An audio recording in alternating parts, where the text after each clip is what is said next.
Hey everybody, this is Ryan McNickle. I'm doing my facilitation discussion on the article The Politics of Culture, Understanding Local Political Resistance to Detracking in Racially Mixed Schools. It's by Wells and Cerna.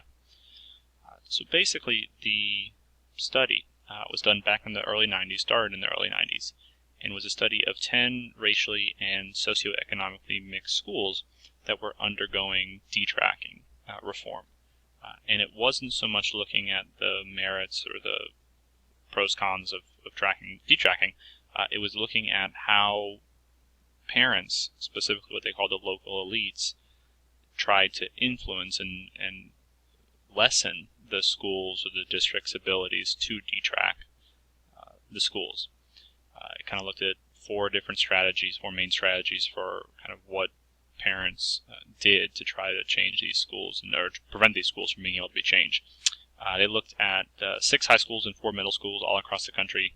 There was, I forget the exact numbers, but it was one in the South, I believe, one in the Northeast, a couple in the Midwest, a couple out in California. So it wasn't just one specific racial group that they were, in the mixed schools. In some places it was blacks and whites, Hispanics. Some schools where some of the groups were Native Americans, so it just kind of depended on the area. So it was pretty widespread in terms of where the study was taking place. And again, it focused on what they call the local elites and how those people, those parents, white parents, worked to try to undermine the school and their ability to enact any of this detracking reform. So basically, they kind of outlined 4 main strategies that they saw that local elites use to undermine detracking. One they talked about was threatening flight.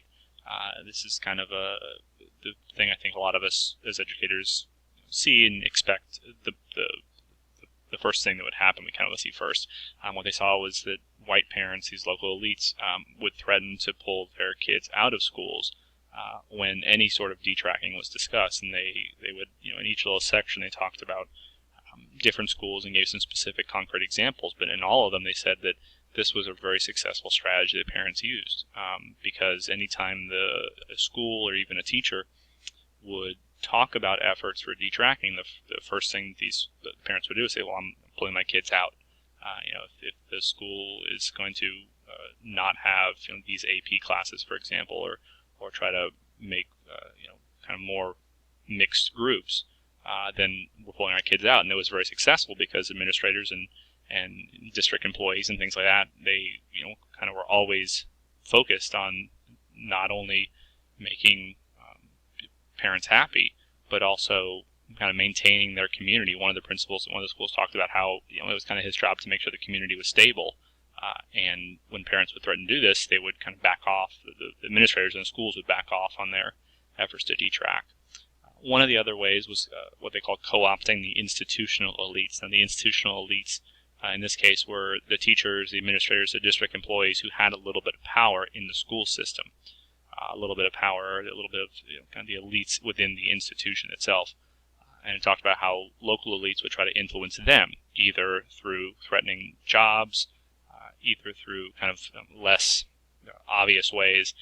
One school district talked about one school they looked at talked about how anytime there were any employees, either teachers or administrators or employees of the district, school board members, who would try to kind of push for more kind of mixed groups of students, less tracking, they would lose their jobs or they would be kind of relegated to less important positions.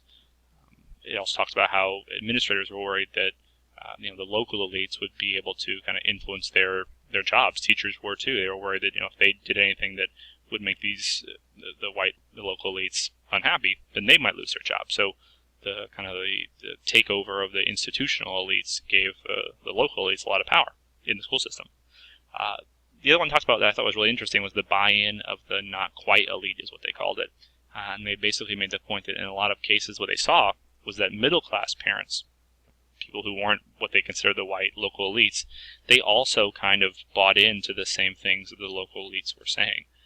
This is not, the first two strategies on there are kind of obvious to me. This third one is not something I would have expected. They talked about how a lot of the schools had PTOs, and most of the PTO members were not really the local elites. They were just kind of regular parents.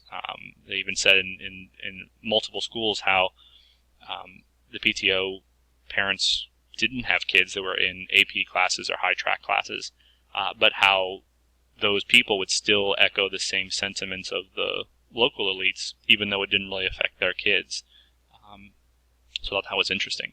The fourth strategy they saw was detracking bribes. What that was when a local elite person would basically say, okay, I'm going to agree to support some of what you're trying to do in terms of detracking, but you kind of have to give me something in return, a bribe.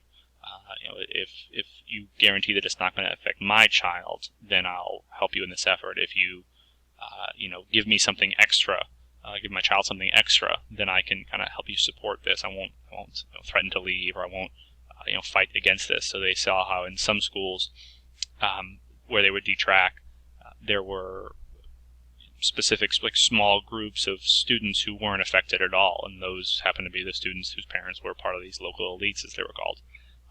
They talked about how in some schools, parents would agree to kind of support and not fight against detracking, but their specific kids were promised the best teachers or other sorts of in-school privileges that kind of was the bribe effort there.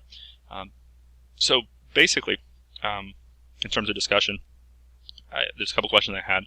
One, as educators, how can we try to navigate the really fine line between parents who will always say, well, we want to do what's best for my child, and trying to do what's best for the entire school. Kind of me personally, my opinion on tracking and detracking, it's a really complicated issue. I think with gifted students, being in their own classes a lot of times is necessary. But it's really, really imperative we have gifted only classes, that we make sure that our identification efforts are where they should be. If we're not identifying racially mixed, culturally mixed,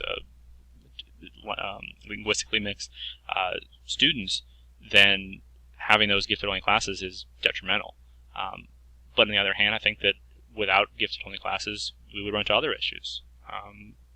Having a student who has a very, very high IQ in a classroom with students with generally normal IQ is going to be detrimental to that one student in some ways. In the same way that it would be detrimental for someone who struggled with a learning disability, but a low IQ. Trying to put them in a really high class, that would be, without the proper supports, that would be detrimental to them as well. So I think it's a really difficult issue to kind of deal with, and it's a tough kind of line, especially for administrators, to deal with. The parents who are saying, well, this is what my child needs, is what I think is best, versus this is what I know is best for the whole entire school. So just kind of your thoughts on that.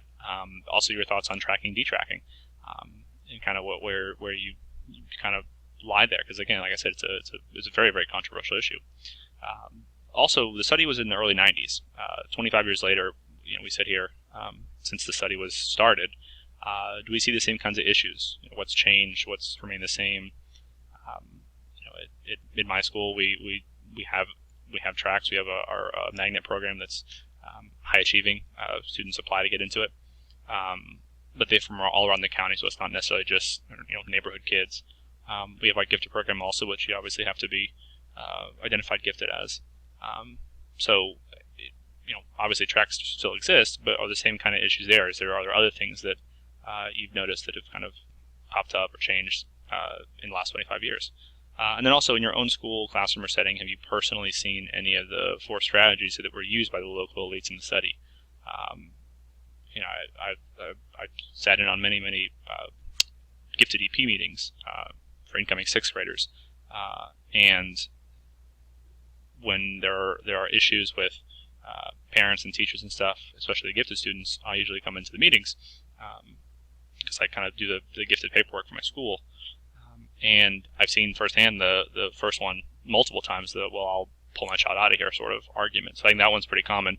Like I said, that third one, the buy-in of the middle class basically, was not something that I even thought about. So just kind of have your own thoughts on if you've seen any of that. Thank you.